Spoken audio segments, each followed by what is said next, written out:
পুরো মঙ্গলকারক নয়।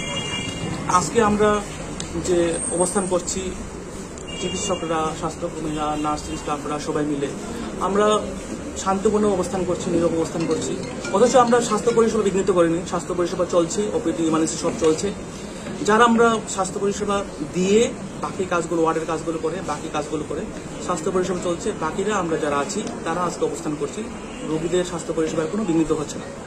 আমাদের এই অবস্থানের কয়েকটা উদ্দেশ্য আছে। আমরা কেন করছি? আমরা এই যে জঘন্য হত্যাকাণ্ডে তার তীব্র নিন্দা জানাই। আমরা ওই মহিলা চিকিৎসকের পরিবারের প্রতি আমরা সমবেদনা জানাই। আমরা ভারতবর্ষে ত্রিপুরা এবং পশ্চিমবঙ্গের অন্যান্য চিকিৎসা সংগঠন, স্বাস্থ্যকর্মীরা যে আন্দোলন করছেন, প্রতিবাদ জানাচ্ছেন এবং ন্যায় বিচার চাচ্ছেন, তাদের সপক্ষে আমরা দাঁড়িয়ে আছি, তাদের পাশাপাশি দাঁড়িয়ে আছি এবং তাদের পক্ষে আমরা আছি। আমরাও চাই যে এই জঘন্য হত্যাকাণ্ডের সুষ্ঠু তদন্ত হোক এবং তাড়াতাড়ি বিচার শুরু হোক এবং দোষীরা সাজা পাক। আমরা সমাজের সব অংশের মানুষ থেকে আমরা নিরাপত্তার এসুরেন্স চাই, যাতে স্বাস্থ্যকর্মীরা এবং ডাক্তার যারাই স্বাস্থ্য পরিষেবা দিচ্ছে তারা নিরাপদ পরিবেশে কাজ করতে পারে, দিন রাতে সব মিলিয়ে কাজ করতে পারে এবং কাজটা চালিয়ে যেতে পারে। আমরা আপনাদের মতো প্রেস এবং মিডিয়া পার্সনদের কাছ থেকেও আমরা সাহায্যের প্রার্থনা করি। আপনারা আমাদের বার্তাটা সবার কাছে পৌঁছে দেবেন এবং সবসময়ের মতো সর্বদা যেমন চালিয়ে যাচ্ছেন আমাদের স্বাস্থ্য পরিষেবা রাখতে, সচল রাখতে, সে কোভিড মেডিক হোক বা স্ট্রাইক হোক, যে কোনো সময় আপনারা আমাদের পাশে আছেন। আমরা আশা করি সবসময় আপনারা আমাদের পাশে থাকবেন। কি নিয়ে আপনাদের আজকের এই আন্দোলন?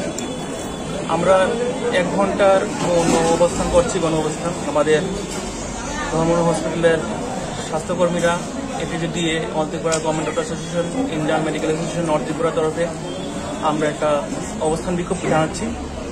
কারণ গত 9 আগস্ট সকালবেলা আরজিগড় মেডিকেল কলেজে একজন মহিলা চিকিৎসককে মৃত অবস্থায় পাওয়া যায়। পরবর্তী ময়নাতদন্তে জানা গেল যে ওনার উপর অকথ্য অত্যাচার হয়েছে, ধর্ষিত হয়েছেন উনি এবং ওনাকে নৃশংসভাবে হত্যা করা হয়েছে। এই ঘটনার পরে আগস্ট কলকাতা আরজিগড় মেডিকেল কলেজে হসপিটালে একজন মহিলা চিকিৎসককে নৃশংসভাবে খুন এবং ধর্ষণ করা হয়। তারই প্রতিবাদে আমরা সারা দেশের মতো ধর্মনগর ডিস্ট্রিক্ট হসপিটালের চিকিৎসক, নার্স এবং সমস্ত স্বাস্থ্যকর্মীরা আমরা শান্তিপূর্ণ 1 ঘন্টার অবস্থান করছি, যাতে ওই মহিলা চিকিৎসকের যারা খুনি, যারা ওনাকে খুন করেছেন, অত্যাচার করেছেন, তা সুষ্ঠু তদন্ত হোক, ত্বরান্বিত তদন্ত হোক এবং খুব তাড়াতাড়ি বিচার প্রক্রিয়া শুরু হোক, যাতে দোষীরা শাস্তি পায়।